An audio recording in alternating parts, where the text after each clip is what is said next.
Brad Keselowski is not happy with Riley Herbst after that last lap crash at Daytona coming to the finish line. Let's see who's climbed up my newest power rankings for all three series.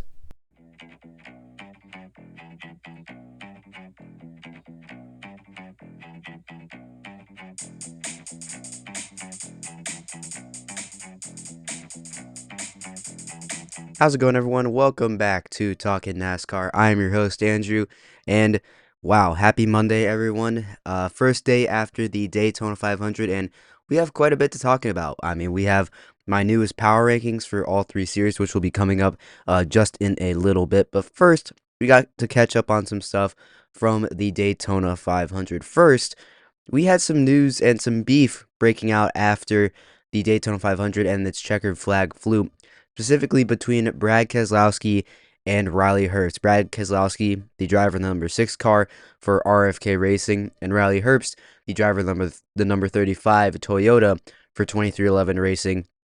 Coming to the checkered flag, coming to the end of the race, Riley Herbst in the middle lane after helping his teammate Tyler Reddick get to the front of the field, with Brad Keselowski coming on the outside with momentum, with help, I believe, from his teammate of Chris Buescher. Herbst goes up to try to block Keselowski, gets put in the wall, stuffs Keselowski in the wall. Herbst comes back down the racetrack, tags the 9 of Chase Elliott, and also collects the 47 of Ricky Stenhouse Jr., coming to the checkered flag. And after Brad Keselowski was checked and released from the infield care center, he was asked by the media what he thought of that block, and let's be just safe to say Keselowski was not happy about it. Brad Keselowski said it was, quote, one of the dumbest things I've ever seen. Meanwhile, Riley Herbst said that this wreck was just caused by him trying to defend the position and described it as a split-second high-stakes decision to make a chance to win, and it was just a matter of inches in a possible chance to win the Daytona 500. And my first reaction from hearing those statements and looking back at the crash itself, one, Brad Keselowski has a right to be mad at Riley Herbst. To be fair, you can look at it in a couple different ways. You can look at it from one, Brad Keselowski's perspective, and say that that was clearly just a dumb move. It was most likely that Brad had already shown the nose to the right rear of Riley Herbst. There was no need to go up and block him. He can just be content with, taking whatever position he was going to finish with without potentially going up to try to block Keselowski. Because at that point, Herbst was probably well out of the conversation from actually winning, because they were about halfway through the tri-oval getting to the start-finish line, and Reddick was really out front. Elliott was making a charge on the outside, and instead Herbst goes up and try to block Keselowski, causes a massive wreck that takes out many great cars and really does give Tyler Reddick the lead. You can also look at it as like Riley Herbst just trying to ensure that his teammate of Tyler Reddick was going to get the victory and not letting Chase Elliott get the win or potentially challenge Reddick on the outside. Or you can choose to just side with Riley Herbst and being that, yes, they're going over 180 miles per hour coming to the checker flag in the biggest race of the NASCAR Cup Series season besides the season finale. With just everything going on, you have to make a decision, and that's the decision that ultimately Riley Herbst made that ended up causing a massive crash. So you can look at it one of those three ways. Now, I know there's going to be some people online that do potentially look at it maybe in the second way I mentioned, but I look at it and say that a lot of veterans are probably going to side with Brad Keselowski and saying that, yeah, Herbst probably shouldn't have made that move. He was probably well out of it, and he didn't need to cause that crash. But I bet some will take a look at Riley Herbst's perspective and say, yeah, it's just the heat of the moment move. You don't have time to really think over it in your head, and you just got to make a move, and that's the move that Herbst made, and ended up not being a good one. But you know what? That's how life is sometimes. You have to make a split-second decision, and especially in the NASCAR Cup Series, coming to the checkered flag, sometimes that's going to happen. I personally am going to look at it and decide with probably Brad Keselowski that I don't think Riley Herbst needed to make that move, in my opinion. He really didn't, because at that point, looking back at the footage, yeah, he really didn't have a lot of help coming to him as they entered the tri-oval. It was just nothing he can do. He tried to make a bad block. It was kind of a lazy block, and we'd seen those happen throughout the Daytona 500. We saw it with Justin Allgaier when he got spun in front of the field, uh, spun by Denny Hamlin. We saw that happen a couple of times. We saw some bad pushes from Corey Heim as well. So overall, lazy things like that is just not good racing overall. And I'm gonna fault Riley Herbst for causing that crash. Just kind of a lazy block when you can probably think better of it. Just not a good move by Riley Herbst overall. So I'm gonna probably side with Brad Keselowski on this one. But on the other hand, Riley Herbst is only a second-year driver in the Cup Series. Isn't a really that experienced driver. He is a solid super speedway racer. Don't get me wrong, but we've seen him make some questionable decisions in both the O'Reilly Auto Parts series before. I mean, I remember at Talladega, he chose to kind of leave Haley Deegan hanging in a fellow Ford driver instead of pushing her and potentially getting back up to the front of the field. And they both kind of stalled out and didn't get very much momentum. So we've seen Riley Herbst make some questionable decisions on the racetrack before. I look at Mexico City last year where he pulled right out in front of Ricky Stenhouse Jr. While turning around. That was an egregious move. That was absolutely egregious. I'm not gonna lie. So I would say at this point we can expect those kind of things to happen from Riley Herbst. Only a second-year driver. Those things are gonna happen, and I think that may just be the reputation that Riley Herbst has built for himself potentially. So I want to hear from you guys, though, what you think about this crash. Who's at fault? What's your opinion on it? Let me know down in the comments what you think. Is Brad Keselowski at fault? Is Riley Herbst at fault? Is this just a wrong place, wrong time kind of situation? Let me know what you think down in the comment section below. Moving on, still talking about Daytona real quick. I want to talk about that the other last lap crash that occurred in the Daytona 500. The crash that took out Michael McDowell, Eric Jones, Carson Hocevar at the front of the field, sent both Hocevar, McDowell, and Jones spinning down onto the apron as they exited the tri-oval. And when looked at the finishing results, obviously McDowell, Hocevar, and Jones were all towards the back of the lead, towards the back of the lead lap. But Corey Heim was also in the back of the pack, Ryan Blaney as well, and there was no TV footage. Fox did not show that crash, which for better or for worse, might just be Fox, honestly. So that's the kind of thing that we have to expect at this point. But some footage was shown from the grandstands of that crash. And yeah, that was a really big crash. I mean, you had cars spinning, like cars hitting the outside wall pretty hard. Hocevar and Jones, they were all spinning through the grass. Heim, I'm pretty sure, checked up trying to avoid it. He ended up hitting the wall, collected Ryan Blaney and several other cars. It ended up being almost looking like a mini big one. I'm not gonna lie, because what? There's only 5 or 10 cars that ended up avoiding it out of the 21 that ended up finishing the race on the lead lap. So I mean, uh, is that really something that should have been a caution? I'm kind of confused on that. Now I will give NASCAR credit this. They were extremely consistent in when it comes to throwing cautions, especially throughout the whole weekend. When there was a single car spin most of the time, NASCAR wasn't immediately on the button, pressing the caution button and throwing the yellow flag out there. No, they let the cars continue to run, let the drivers, them see if the drivers could actually get back going and get to pit road if need be. And when there was multiple car crashes, like in the O'Reilly Auto Parts series, we had a couple of those, like when William Sawalas got spun out, Gio Ruggiero was caught up in that one as well. They did throw the caution for that one because obviously that's a multi-car wreck. When we had the Justin Allgaier crash, and that was ended up being the big one in stage 2, they had to throw a caution for that one because the track was legitimately blocked. It was just unsafe at that point. And I'm just still a little confused though. Do they throw a caution for that final lap caution that occurs into turn 1, that mini big one, if you will?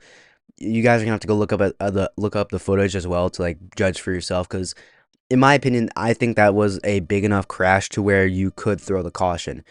On the other side of things, we saw NASCAR last year at the end of the Daytona 500 last year had a massive crash at the front of the field that did not have a caution thrown for it, and it was a lot of controversy because NASCAR had been throwing cautions for single car spins pretty much all weekend. They had been doing that. And now all of a sudden they're not going to throw a caution for possibly the biggest wreck that we have seen in the NASCAR Cup Series at the Daytona 500. So it's very, very confusing. So I'm not sure what to think of it. In my opinion, I think it should have been a caution. I think it really should have. But I will not fault NASCAR for not throwing a caution there because it's the final lap. Realistically, you're not going to have all the drivers be coming around full speed around the track again. Like it's going to be coming to the white flag. You have this crash. Yes, definitely you're going to throw the caution, but since it is the final lap, I can understand why NASCAR is not throwing the caution. But going forward, I would maybe have liked to seen. I would like to see for crashes like that a caution be thrown, but I'm not going to be really on hard with NASCAR for not throwing the caution there because I do get why they did not throw the caution. But you guys are gonna have to let me know down in the comments as well. For the most part, haven't been seeing this this discussion emerge on social media, so I'm guessing that a lot of people don't have a problem with it. In my opinion, if NASCAR is gonna continue doing this, I think it's fine as long as they just stay consistent, which they have been so far.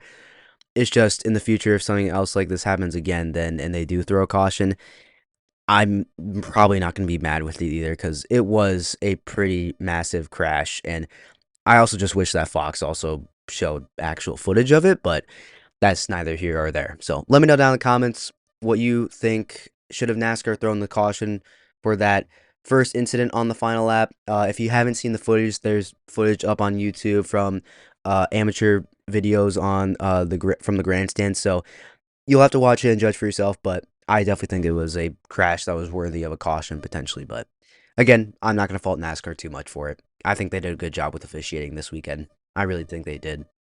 And one final story that came out from the Daytona 500 weekend, I believe it was on Sunday during media outings for the drivers. Jimmy Johnson has announced that has made plans that the Daytona 500 will likely be his final start in the NASCAR Cup Series.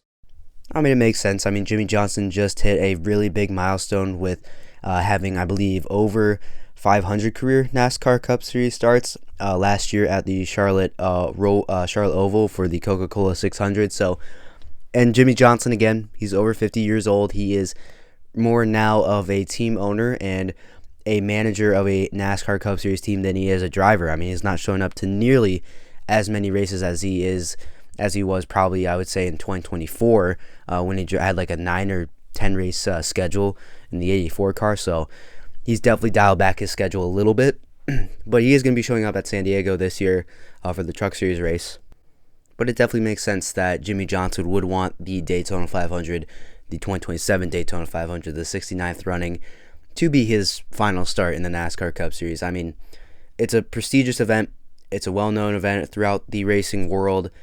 It just makes a lot of sense, but maybe it would have made more sense if it was maybe out in California, but I guess there's no telling that San Diego will be on the schedule next year, so we really have no idea what the schedule is looking like. So maybe San Diego won't be on the schedule, and Jimmy just, wants it to be a prestigious race that he's had success in. He's won a Daytona 500 before.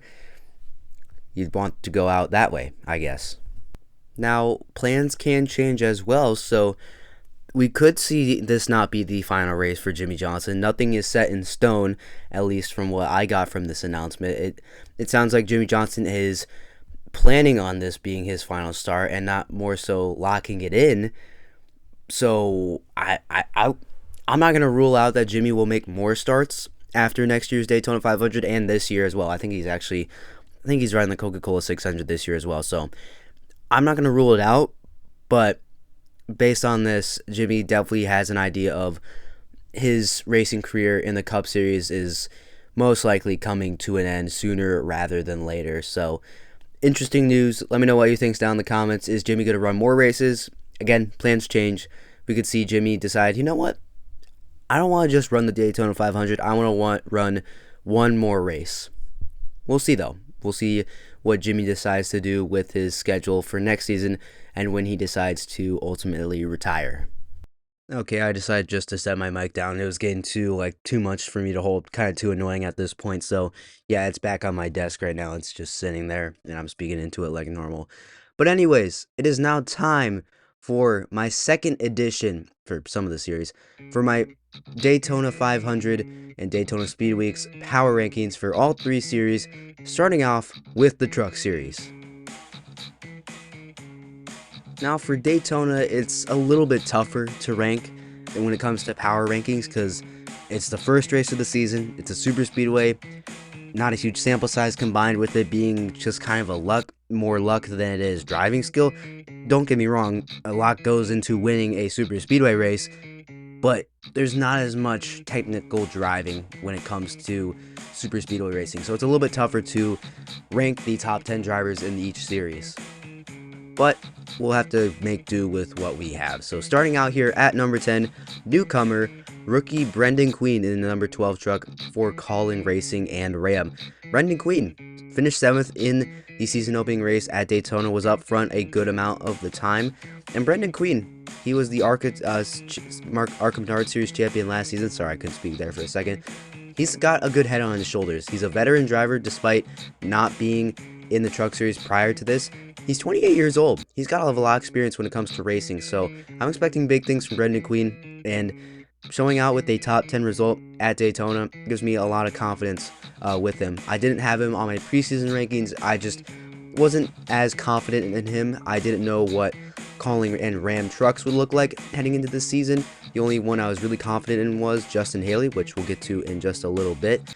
So overall though, Brendan Queen has convinced me enough and given me enough confidence that he can at least perform well on super speedways, most likely heading especially into Echo Park Speedway or Atlanta, whichever one you prefer, next week. So Brendan Queen will start off this week at number 10. At number 9, I have Tanner Gray for Tricon Garage in the number 15 truck. Now, Tanner Gray didn't get the result he probably wanted, finished 23rd after starting 3rd though. I mean, Tanner Gray has figured out super speedways, gave me a lot of confidence. He was up front a lot during this race, got some good stage points during this race as well. I believe in stage 1, he got some really good stage points, finishing in 2nd behind Carson Hocevar, earning the most stage points out of points paying drivers in stage 1. Didn't get any stage points in stage 2, but he still was up front a good majority of this race, showed a lot of speed. He'll probably be the first one to go out of this new batch of drivers, but gave me a lot of confidence. He led a lot of laps. We'll see what he can do going forward throughout the rest of this season. So Tanner Gray at number 9. At number 8, I have Ben Rhodes. 12th place finish at Daytona. Not bad, not great, but I moved him up a spot because I have a lot of faith in him, especially heading to Atlanta.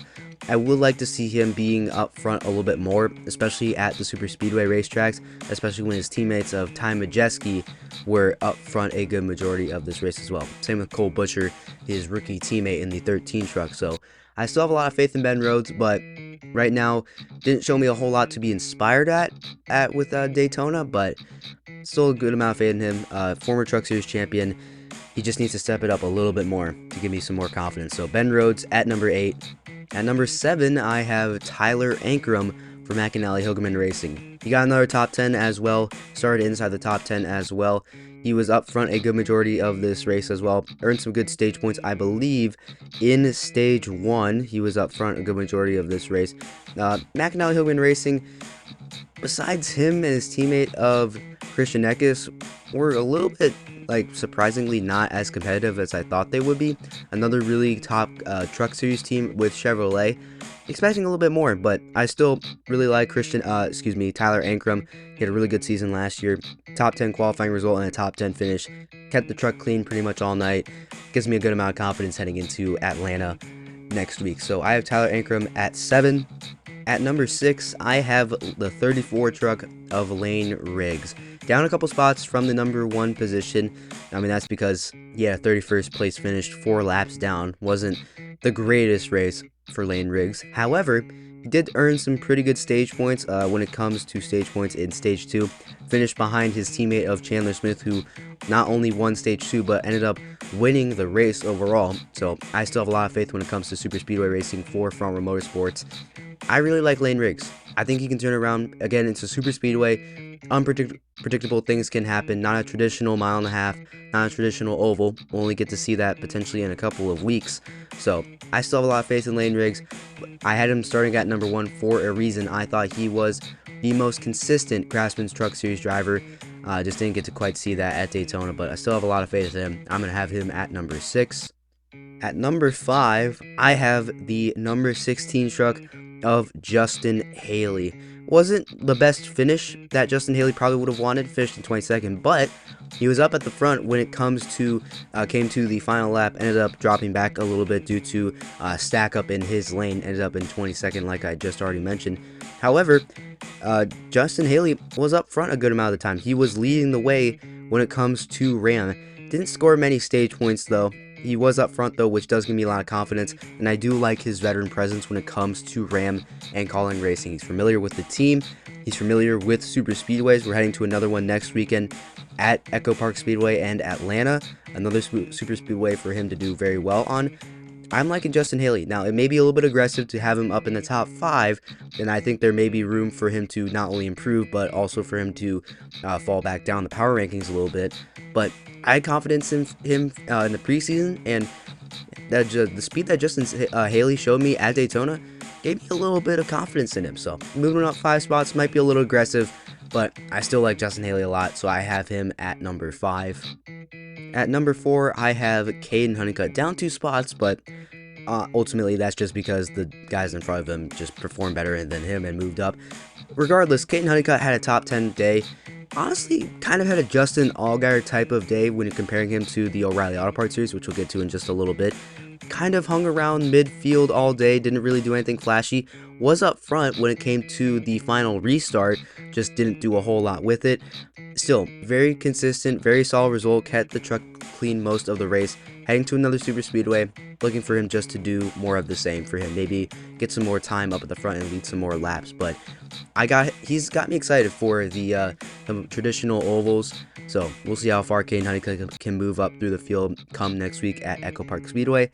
But down 2 spots to number 4 with much room to grow. And I think he will move up these power rankings quite a lot, up to possibly number 1 coming up very, very soon. So Caden Honeycutt at number 4. At number 3, I have Christian Eckes in the number 91 truck for McAnally-Hilgman Racing. Again, him and Tyler Ankrum kind of led the way when it comes to Chevrolet. And I know Ricky Stenhouse Jr. and Carson Hocevar were up there a lot, but I'm not counting part-timers in the truck series in the power rankings here.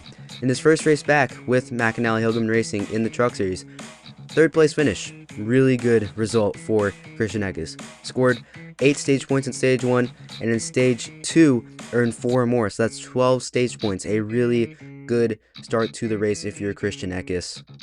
And ultimately he ends up in 3rd place with the finishing result for the Craftsman Truck Series opener at Daytona. I like this partnership from the beginning. I like that Christian Eckes was coming back down to the Truck Series, which on career-wise it may look like a step back, but I think it was a really good move for Christian Eckes, going back down to a familiar team, a familiar series to him. I'm expecting big things from him. He was in my top 3 to begin the season, sticking at number 3. Really good result for Christian Eckes. Heading to Atlanta, another track that he's very, very familiar with. We'll see how he does there. But at number 2, I have Ty Majeski moving up 2 spots. Ty Majeski started on pole from Wisconsin, gotta love him, finished in 4th, and was very instrumental to helping Chandler Smith get that win at Daytona. Moving up to number 2, I like the speed that he had. I really did. He was up front very consistently, up at the front of the field. Meanwhile, unlike his teammates of Ben Rhodes, who kind of fell back a little bit, and Jake Garcia faded a little bit. Cole Butcher was up there a little bit, but kind of faded as well. Ty Majeski was up there consistently, and of course, I'm going to have a little bit of Wisconsin motorsports driver bias a little bit there, so you can come after me in the comments. I really like Ty Majeski. I'm not extremely confident with him up at number 2, maybe a little bit aggressive. I could realistically see him still being at number 4, but with a 4th place finish, I really liked what I saw out of Ty Majeski heading to another super speedway. Expecting more of the same from him there. So I have Ty Majeski at number 2, but at number 1, I have the winner of the opening race at Daytona, Chandler Smith for Front Row Motorsports.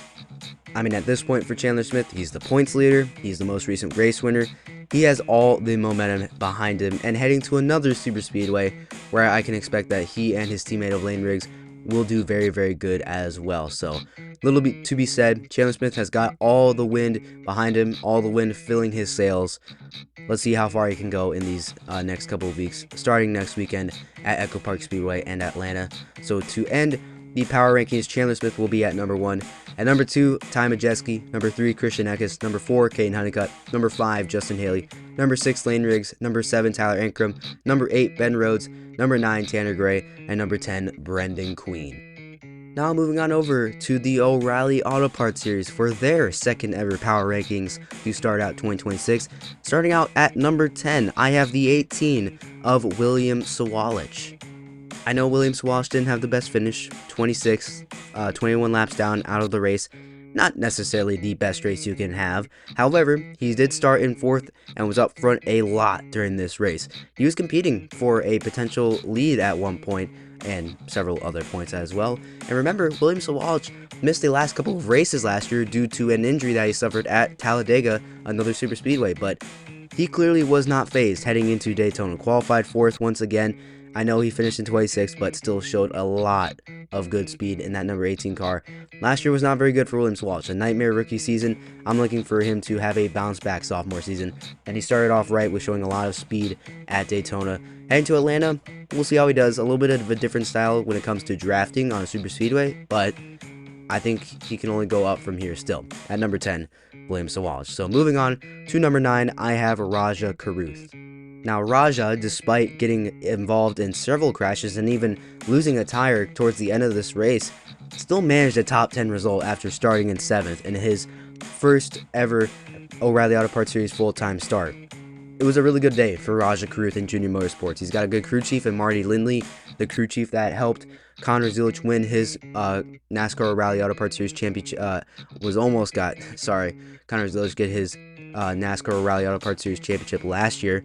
So he's with a good group, a good team with Junior Motorsports, and had a good full-time debut at Daytona. So really good result for Raja. Heading to Atlanta, we'll see how well he can do, but I have Raja at number 9. At number 8, I have Sammy Smith in the 8 car for Junior Motorsports. How ironic is that? The 8 car driver at the number 8 position. Sammy Smith's just really good at super speedways. Got a top 5 result in 5th place after starting in 12th. He looked really good all night long. I mean, got some stage points in stage 2, I believe. Got some 4 stage points, so a good amount of stage points there. The other 2 that I mentioned, Raja Caruth and William Sawalich, also got some good stage points.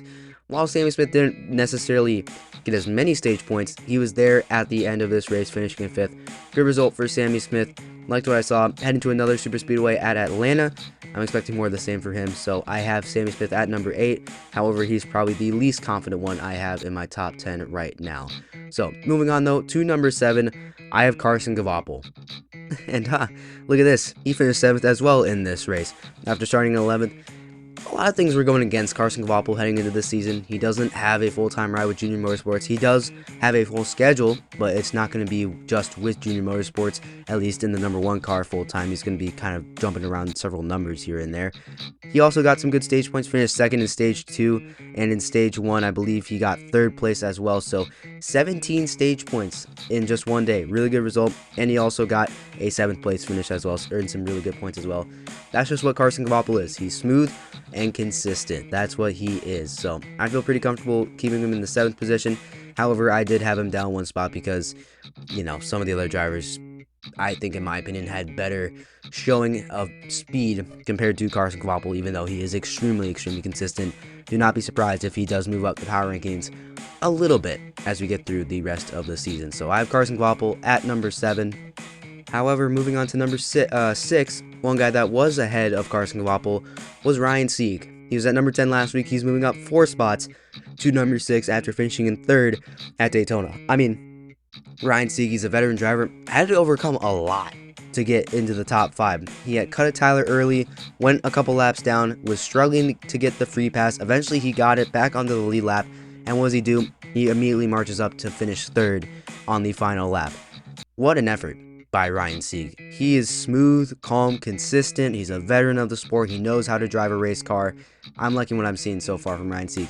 Heading to another super speedway at Atlanta. I can expect more of the same from him in that small team RSS Racing. I'm loving that new partnership that RSS Racing has with Chevrolet. They showed a lot of speed. A lot of RSS Racing cars were up towards the front. Patrick Emmerling finished in 13th. His brother Kyle was in 15th as well. RSS Racing showed me a lot of good stuff. at Daytona. So Ryan Sieg will be at number 6. At number 5, I have Brandon Jones.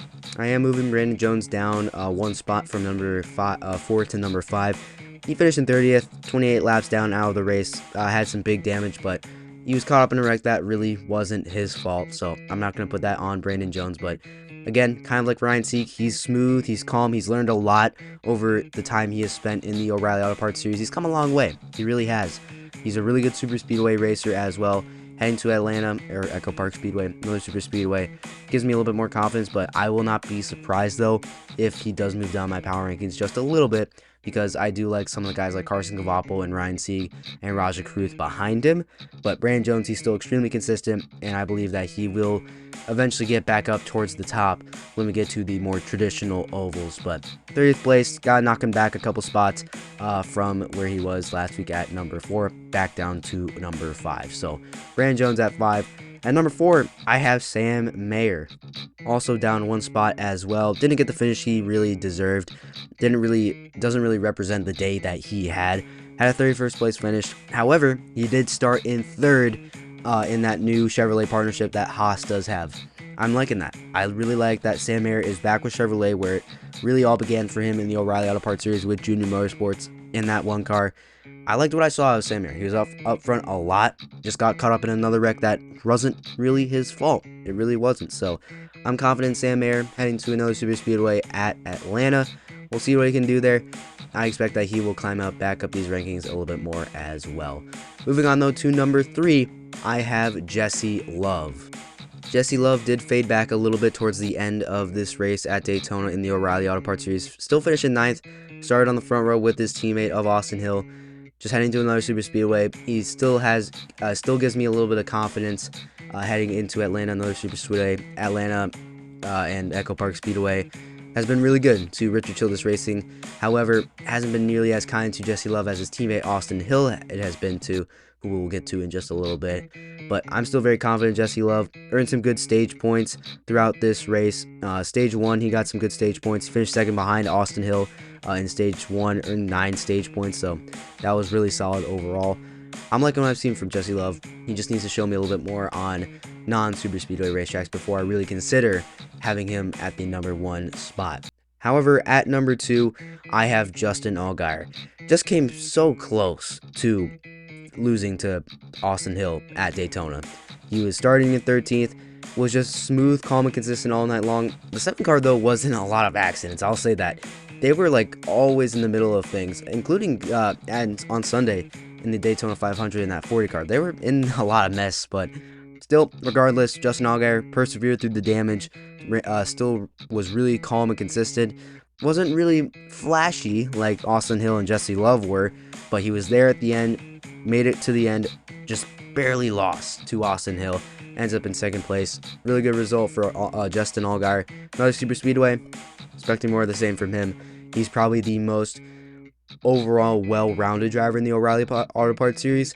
We just haven't seen it yet so far this season, but I expect we will going forward very, very soon. So Allgaier at number 2. And at number 1, of course, it is Austin Hill. I mean, what is there to say? He swept the stages, and of course, he won the race, claiming RCR's 4th win in 5 years to open up the season at Daytona. He's got all the momentum right now, heading to Atlanta, a track that he has been so good at in the O'Reilly Auto Parts Series. I'm expecting more of the same from him. If he does not win, yeah, he'll be flying back down the power rankings at this point, because at this point, Austin Hill just owns super speedway racing at this point. Both him and his teammate Jesse Love, very, very good when it comes to super speedway racing. So for the O'Reilly Auto Parts Series power rankings, Austin Hill at number 1 now, Justin Allgaier at 2, Jesse Love at 3, Sam Mayer at 4, Brandon Jones at 5, Ryan Sieg at 6, number 7 Carson Cavapo, 8 Sammy Smith, 9 Raja Caruth, and 10 William Sawalich. And now, let's get on over to the NASCAR Cup Series. Starting out, though, with a couple honorable mentions. First, I have Kyle Busch and Richard Childress Racing. He was on pole to begin the Daytona 500. Got caught up in a couple of wrecks, though. Ultimately kind of hindered his performance. He still had a pretty solid race. He just, didn't get the finishing result that he really ultimately deserved that would represent the race that he had. It was still very, very good for Kyle Busch, but the damage was just too much for him to overcome in Daytona. But Kyle Busch showed a lot of speed. Heading to Atlanta, he's going to be running the Truck Series race. He's won there a lot in trucks, so maybe he'll have some of that success replicate itself at Atlanta as well. Came close to winning that race, I believe, back in 2024 when it was that 3-wide photo finish. I mean, Kyle Busch has a track record there. We'll see if that shows up at all at Atlanta. So, honorable mention for Kyle Busch. Another one for Bubba Wallace. Led the most laps out of anyone at Daytona, which is honestly kind of surprising, but Bubba's a good super speedway racer. Showed that at Daytona. Another super speedway coming up at Atlanta or Echo Park, whichever one you prefer. I'm looking for more of the same from Bubba Wallace. He finished in 10th, though. I need to see a little bit more before I can truly put him inside my top 10, but another good run at Atlanta or some good runs coming up later. I think he will be inside my top 10 very, very soon. And finally, Christopher Bell. Bell, he qualified pretty good, but he was up front a little bit, though, too. Like, he just didn't show me a lot that really got me excited for Christopher Bell this season. I was expecting a little bit more. I was expecting him to be up at the front like Briscoe and Hamlin were. He just wasn't. It was a little weird. So, Bell in 35th. I'm looking for him to do better. And the reason I do have him also as an honorable mention is that he won this race last year at Echo Park Speedway. So, gives me a little bit of confidence when I'm looking forward to that race, but he just didn't do enough at Daytona to put him back inside my top 10. So at number 10 now, I have John Hunter Nemechek for Legacy Motor Club. I know Nemechek didn't have the greatest result, but like some of the guys in the O'Reilly Auto Parts series, he was up front a lot, qualified really, really well, and the Fox guys on the Fox broadcast threw this out there a lot, this really cool stat. Out of everyone in the Cup Series field, he has the best average finish when it comes to Daytona. Now, that average finish was probably actually ruined at Daytona with that 26th place finish, but he still got some really good stage points overall. Stage 2, I believe he earned 8 stage points as well. That's a pretty solid chunk there. I know he didn't earn any in Stage 1, but 8 stage points, though. Really, really good for John Hunter Nemechek. So, I'm going to look past that. I don't know how long he's going to stick in my top 10, if I'm being honest here. Probably not very long, but we'll see how long he can. I like the speed that Nemechek showed. We'll see how long he can stay inside my top 10 going forward, heading into Echo Park Speedway at Atlanta. So Nemechek at 10. At number 9, I have Carson Hocevar for Spire Motorsports. Starting in 6th. Really good qualifying result for Hocevar. Was up front on the final lap. Ultimately got spun out after a really aggressive push from Eric Jones. Sent him spinning through the grass. A violent spin, by the way, as well. I think he actually got back up into the outside wall in turns 1 and 2, so he was going really, really fast, boy. But he ended up having the Xfinity fastest lap of the race, so that's something to be out there as well. I know it's at Daytona, so it's a little fluky, but you know what I mean. But regardless, Carson Hocevar was on up front a lot. He was in my top 10 following the clash of Bowman Gray. Now, actually, after a point series race, he showed me a lot of speed, showed me a lot of maturity, I feel like, as well. Didn't really cause too much trouble. He was very aggressive. Don't get me wrong, at Daytona, but he was, I would say, more reserved in that aggression as well. And we finally got to see Hocevar race in a Daytona 500. I mean, last year, he got wrecked out really, really early. So, I mean, also 2 years ago, he got wrecked out really, really early as well. So, we actually got to see Hocevar up front as well. So, I liked what I saw from Hocevar. Will he stick inside my top 10? We'll wait and see. There's a lot of heavy hitters that are outside of my top 10 right now. I just mentioned Bell. I just mentioned Bubba Wallace. I just mentioned Kyle Busch as well. Ross Chastain's outside my top 10 as well. So there's a lot of names that are going to be knocking on the door of the top 10 very, very soon. We'll see how long Hocevar can stay in there. But for right now, he's in at number 9. At number 8, I have Denny Hamlin. I know finish was not very good for Denny. Finished towards the back of the field, 31st, 2 laps down. And I know he didn't have the greatest starting position either, but he was up front as well. Hamlin knows how to run well on super speedways. I did drop him down quite a bit from number 2 to number 6 because I don't have a ton of confidence heading into Echo Park Speedway at Atlanta. It hasn't been very good to him, especially on the super speedway configuration. So we'll see how that goes. But I mean, 22nd play or 31st position, at Daytona, and combined with that, heading to a track that has not been very good for Hamlin, gives me a little cause for concern. I have him at number 8, but I still expect Hamlin to be back inside my top 10 very, very soon. But again, it's only one sample, one race, very small sample, maybe a little bit aggressive. But right now, I have Denny Hamlin at number 8. At number 7, I have Kyle Larson as well. despite a ton of damage on the right front of his car, still managed a 16th place finish. Actually qualified inside the top 10 at number 8 on the qualifying grid. Didn't score many stage points though. Didn't score any actually, so that's a little bit of a negative. Still, 16th place finish for Larson was really good. I thought though maybe he was reaching a point of consistency on super speedways. We saw him do really well on the super speedways last year. He started to stay out of trouble, but this one, this Daytona 500 bit him again, so gotta knock him down a couple spots from number 1 to number 7. So we'll see how well he can rebound at Atlanta, but man, super speedways are going to be kind of hit or miss for Larson, it seems like.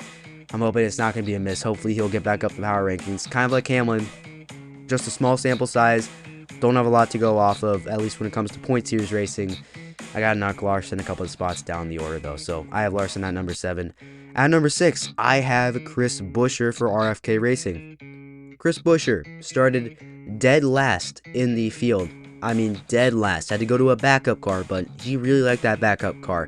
Ended up finishing in 7th in this race. In stage 1, he got 5 stage points. Stage 2, he got 4 more, and it ends up in 7th for the final lap of this race in 7th place. I mean, what's there to say? He's a phenomenal super speedway racer in a good super speedway organization when it comes to drafting tracks with Brad Keselowski and Ryan Preece as well, despite Preece having a lot of flips. Chris Buescher, in my opinion, was the best RFK car at Daytona. I know Keselowski, his teammate, finished ahead of him, but Buescher was up there the most out of everyone and stayed out of trouble the most. I know he got caught up in a couple of wrecks. He hit the wall a couple times, but even still, 7th place with all that damage was still really, really good from Chris Buescher. So I have him at number 6. At number 5, I have Ryan Blaney. Ironically, he actually qualified 5th. I know it wasn't a good finish, 27th. He was also caught up in that pretty big last lap crash exiting the tri-oval. So I knocked him down a couple spots from number 3 back down to number 5. I still have a lot of confidence in Blaney. He was a part of that 3-wide photo finish at 2024 at Atlanta with Suarez and Busch. So that gives me a little bit of confidence in him as well. It's just, again, small sample size. We know Blaney's a really good driver. Again, just small sample size, and historically Blaney's been a good super speedway racer. He got some stage points as well. He finished 9th in stage 2, excuse me, and 3rd in stage 2. So Blaney still had a good points day overall, even though the finishing result was not that good.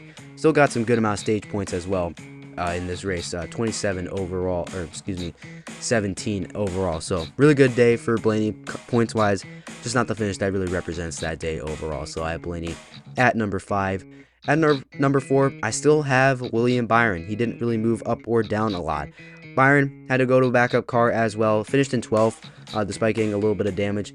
Ended his chance of getting a third consecutive Daytona 500. He still earned, I believe, some solid stage points as well. He was up at the front a good majority of this race. He was in contention as well. Sorry, he did not score any stage points. 12th place for Byron. Still very, very solid. The thing that gets me excited, though, about Byron heading into Atlanta is that he's been really, really good there in the next-gen era. I believe he has like 3 wins at Echo Park Speedway since they went to the next-gen car and reconfigured it to a super speedway. Byron's got a good track record there. Now, if he doesn't do good at Echo Park, he'll probably not get knocked down the order just a little bit.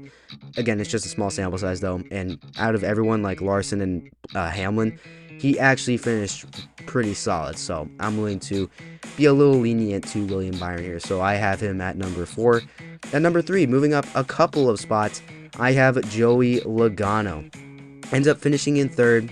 Good result for Logano. He also won a duel on Thursday. Got some good stage points as well. He was in the top 10 in stage 2, earned 2 stage points in stage 1, and then that was pretty much it for Logano. But despite being at the back a lot, having to restart deep in the field, he was very aggressive and was able to find a way back up to the front. Ends up finishing in 3rd. Logano, good super speedway racer, heading to another super speedway at Atlanta. He's won there before. He won there to advance through the playoffs last year at least, or a couple years ago at least. So Logano knows how to win there at Echo Park Speedway. So I have a lot of confidence in Logano there. So I have him at number 3. At number 2, though, I have Chase Elliott. Chase Elliott won a duel as well, like Joey Logano. The thing that Elliott does have going for him heading into Atlanta, he's going home. And he is the most recent Echo Park Speedway winner. He won there in the summer last season. He's going to have a lot of fan support there heading into Atlanta and Echo Park Speedway. I like that. I really like that for Chase Elliott. And I also know that he's very, very consistent. Finished in 4th. I was not expecting a 4th place finish from Chase Elliott. I saw him up at the front. I was maybe thinking, oh, another top 10 result for Elliott. No, he got a top 5 on a super speedway to get the season started. That's really good momentum heading into your home track at Atlanta. A little bit far away from Dawsonville, Georgia, though. So he's still going to have a good amount of following there. So I really like Chase Elliott heading into Atlanta. We'll see how well he does there as well. So I have Chase Elliott at 2. But at number 1, though, the Daytona 500 champion, the new Daytona 500 champion, it's got to be Tyler Reddick. When I saw the dual races, when I saw qualifying, I was not confident in 2311 racing besides Corey Heim. And when you look at it, Reddick was the best 2311 racing driver out of everyone. His teammate of Bubba Wallace finished in 10th, led the most laps. Reddick led the most important lap out of everyone. Got some good stage points in stage 2. Got some three stage points as well. Added those onto his point total. Really good day for Tyler Reddick overall. He was smooth, calm, consistent, stayed out of trouble when it comes to the wrecks, and he was ultimately there at the end to steal the race win away from Chase Elliott and the rest of the field. So Reddick has all the wind in his sails heading into Atlanta.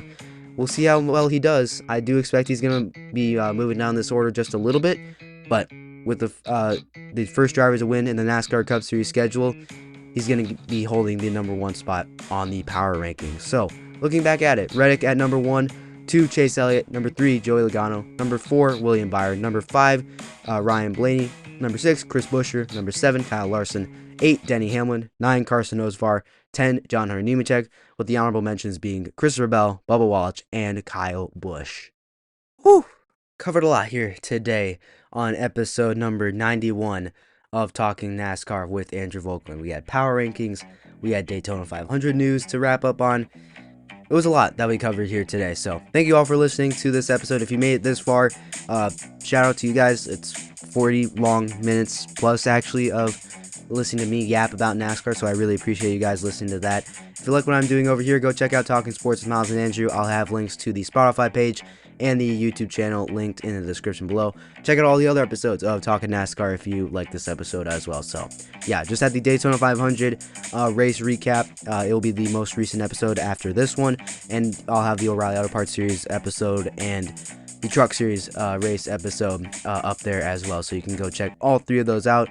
Echo Park Speedway coming up later this next weekend. A lot more news yet to come throughout the week. I just know it. So make sure you guys stay tuned. Check out for more new episodes. And I will see you in the next thing that I do. Take care, everyone.